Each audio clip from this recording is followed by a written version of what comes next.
Hi, this is Larry Slagle with another executive session of Massillon Magazine.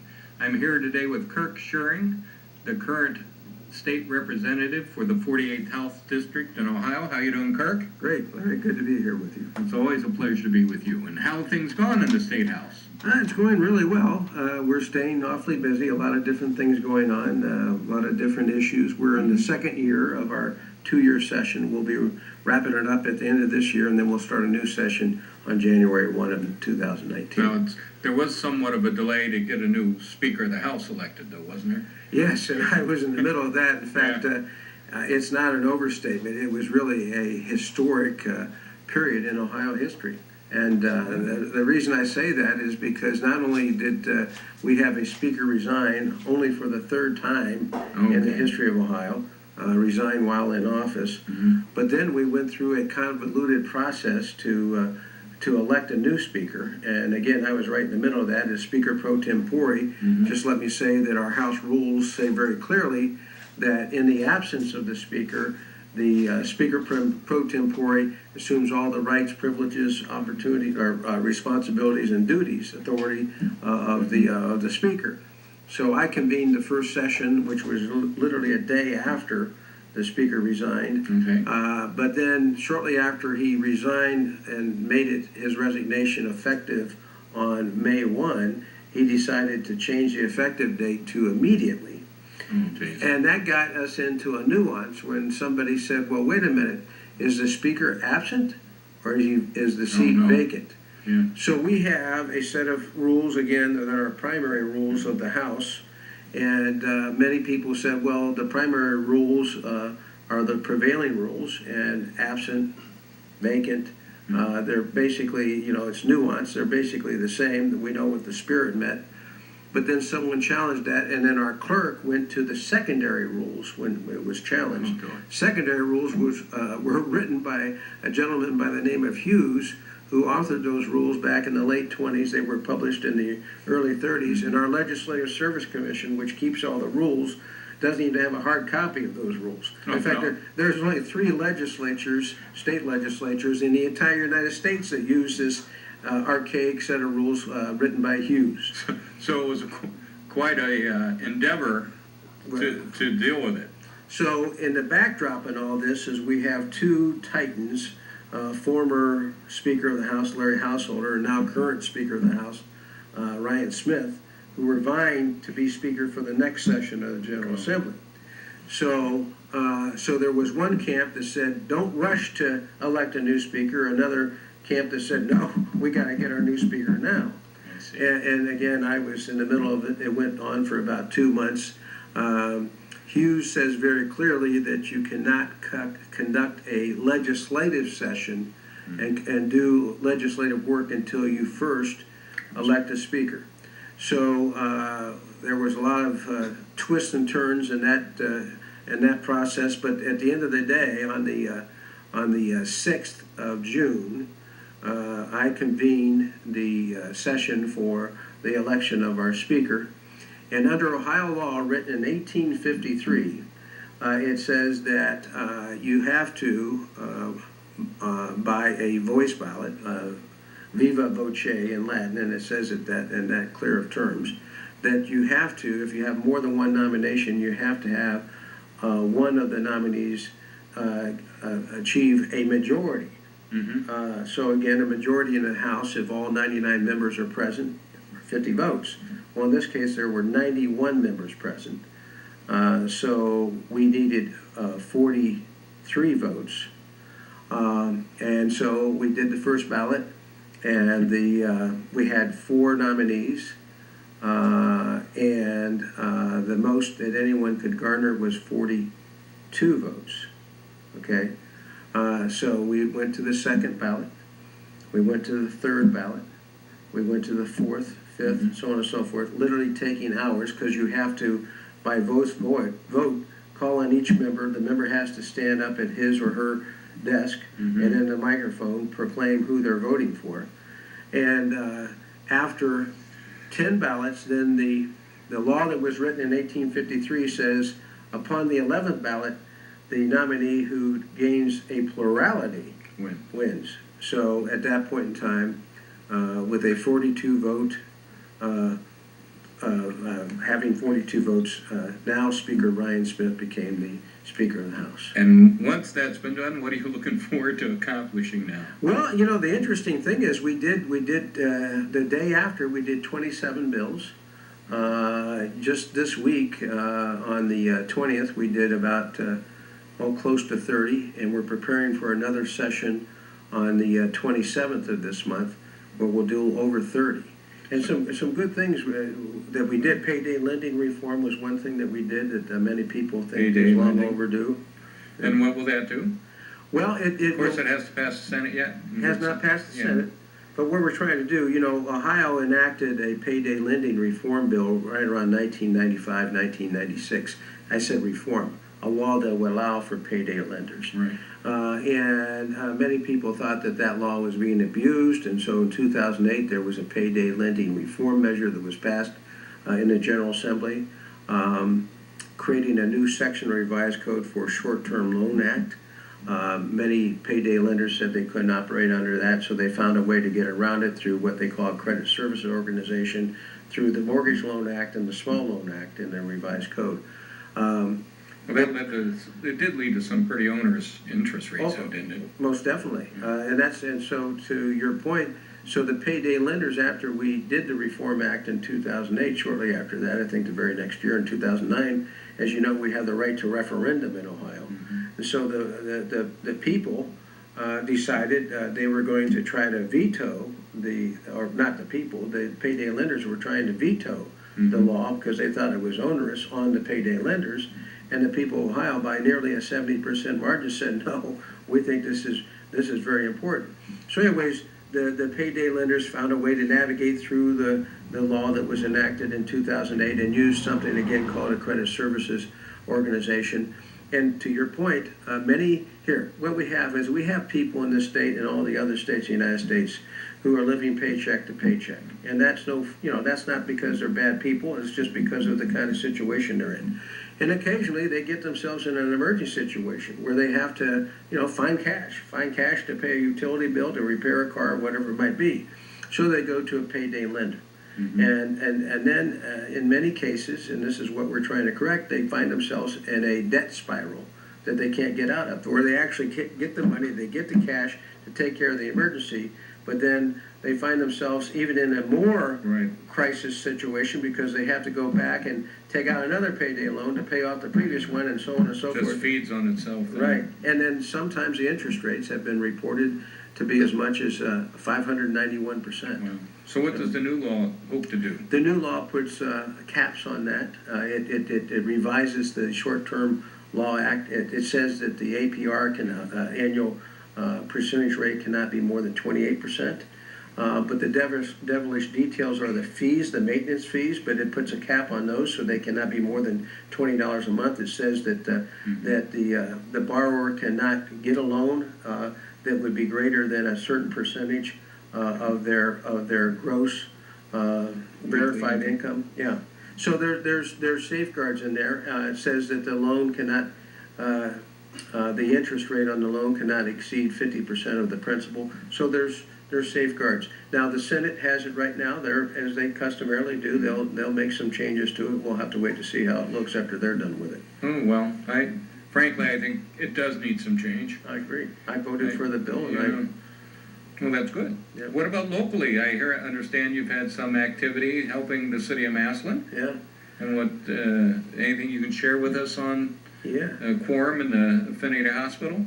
Yes, well, I have to tip my hat to Mayor Catazero Perry for the great work she's done. Once we all know in early January of this year, we were abruptly told by Quorum Health Corporation out of Tennessee that they were closing down Affinity Hospital and only giving 30 days notice. So I started working very closely with Mayor Catazero Perry at that time, was able to author a bill that was introduced in February, and I got Thomas West, the Democrat state representative from Canton, who represents Massillon, to join with me on the legislation.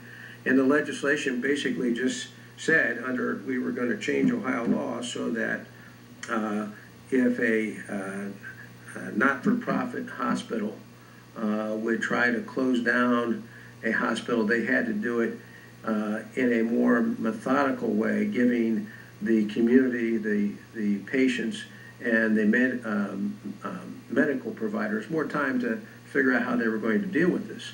And so that bill passed in the House, was pending in the Senate, and I think it played a role, not the entire role, but did play a role in helping to get quorum to the table so that ultimately it could lead to what we have now, and that is the hospital is owned by the city of Massillon. And there's a lot of good things. The mayor has just worked tirelessly on in making sure that we have a lot of folks who are, a lot of hospitals, medical institutions, medical practitioners interested in running the hospital, and so I hope that someday in the near future that there will be an announcement about a credible entity that will be taking over the hospital. I think we're all looking forward to that announcement. I know the mayor is, and again, the mayor has been working very hard in that regard. So what do you see in the future of the state of Ohio, and particularly in your district, as to what kind of issues are going to be facing in the next couple of years? Well, they're the same issues. The core issues are, in my opinion, the economy,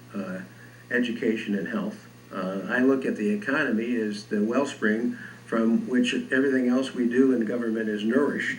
If you have a good economy, you're collecting taxes to help fund schools. It's always easier to govern during economic good times than they are during bad times. And then, they all sort of work hand in glove together, too, because part of having a good economy is having an educated workforce, the talent pool. And so we need to work in harmony with our education community, both primary, secondary, and higher education. And we're fortunate we have some great primary, secondary, and higher education institutions here in the greater Massillon area, western Stark County. And then, health. I think we need more choices. People now more than ever, they want alternative medicine if that is something that they think will help. I sponsored into law many years ago the ability for an acupuncturist to practice acupuncture in the state. Believe it or not, there was a time back in the late 90s when an acupuncturist could not practice acupuncture. Yeah, so those kind of things. Chiropractic care, I've done some things with that. I actually got involved, this was a strange thing, with the adoption of the medical marijuana law. So, but those are some alternatives that people are seeking today, and I think they should have those choices. Now you're going to be on the ballot again? Yes. As a state rep? No. I am going to be running for the Senate. And State Senate? Yes, for the state Senate. And I've been honored to be in office for a long time because the people of Stark County have voted for me. They've chosen to send me to Columbus, and again, I'm honored that they've done that, and I'm not taking anything for granted. I'll have to earn their vote, earn their respect, and I hope that they will honor me again in November by sending me back to Columbus this time. What do you see as the positives of being there for so long? Because a lot of, when they put term limits in, the argument was if people were there too long, they'd become too beholden to certain people. What do you think about that? Well, I think that, I would use a sports metaphor. Many of our best athletes, many of our best teams have well-seasoned players and people who have been around and know the game. And I don't think folks would be too happy, and the fans of the various sporting events if they were told that their favorite athlete had to get out just because they spent too much time with a particular team or in a particular type of sporting event. I am the Speaker Pro Tempore of the House. I'm one of the most senior members in the General Assembly overall, and because of that, I've got a lot of experience, and because of that, I also know how to navigate through the legislative process, and also have enjoyed a lot of respect of my fellow colleagues who look to me for guidance and direction, and because of that, I'm able to get a lot of things done, and things that help the entire state of Ohio, but also specifically help my area back home here in Stark County. And personally, you're married, you have grandchildren, I guess? Yes, I'm very happily married to my wife, Darlene. We've been married now for 42 years, and have 5 grandchildren. Yeah, and we go back a long way too, running through the parks of both Canton and Massillon. That's right. Although I think running's out of my future, hopefully it's still in yours. But locally we've had this recently, a rather traumatic, and sometimes it's been, it's a pretty hot button issue, both sides, because ICE came in and raided one of our local big employers in the city, and a lot of their employees were apparently undocumented from Guatemala, most of them, and now I understand that a lot of people that are undocumented are fleeing the city. What are your thoughts on that? Well, it concerns me for a number of different reasons. First and foremost, fundamentally, I think we need to make sure we're a country of immigrants. And I believe that's what has made us so strong. So we need to have an immigration system where people can come here legally. For whatever reason, they're choosing to come here illegally, and I think there's a wide variety of reasons that's happening. And just a little bit that I know about, even, for instance, some teachers at Jackson Local were here from China to teach Chinese, and we're here legally, but abruptly all of a sudden we're told they had to leave because of our immigration laws. So we need to fix it, okay? But I think anyone understands the need to fix it, but these raids, this has to put a world of hurt on Freshmark. Yes, well, and we don't know all the details yet, so we know there was a raid. I also know from what I've read that Freshmark was the first company in the state of Ohio that went to this advanced e-verify system, right, and other things. So you would have thought that they had all pretty good system in place. Right, because again they were first in the state, and so I don't know all the details yet about how these Guatemalans slipped through the cracks. We'll have to wait and see. But the other part of it is the humanity side of it, and so rightly or wrongly, they're here legally or illegally. We still got to make sure that we don't do something that would cause hardships to families. So that's the checks and balances on the thing. And I know that as much as they like to talk about these workers, in this office, a lot of the undocumented folks came in because one of my former office renters did a lot of work with the Hispanic-speaking folks, and they were always polite, never caused a problem. And he would remark about how the last thing they want to do was get in trouble.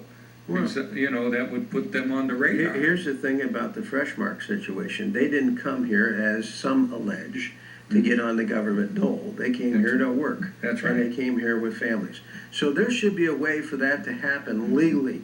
And that's why we need immigration reform. I'm one that says it from a different perspective. The folks who are coming here just because they want to figure out a way, again, to get on some kind of government assistance program, I think that's problematic. But I think the ones who are coming here because they see the American dream, the opportunities, and a way to earn a decent income and to raise a family, those are the folks we want to come here. And frankly, they do a lot of jobs that too many Americans weren't willing to do. Well, if you talk to anybody in the landscape industry, they will tell you, or if you go to Hartville and go up there and see some of the vegetables. In the vegetables, yes.